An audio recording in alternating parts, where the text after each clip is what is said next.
35 yoshli kino aktyor Yigitali Mamajonov va Muqaddas Sa'dullayeva haqida shoshilinch va muhim ma'lumotlar e'lon qilindi. Assalomu alaykum hurmatli tomoshabin.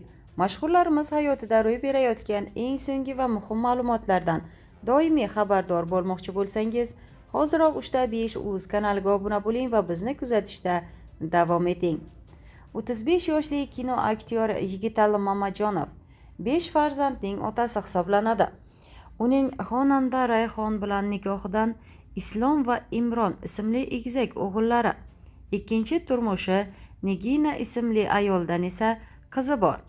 2018-yil aktrisa Muqaddas Sa'dullayevaga uylanganligini ommaga ma'lum qilgan Yigitali Mamajonovning 3-turmushidan Abu Bakr va Xadicha ismli farzandlari dunyoga kelgan. U hozirda Muqaddas Sa'dullayeva bilan baxtli turmush kechirmoqda.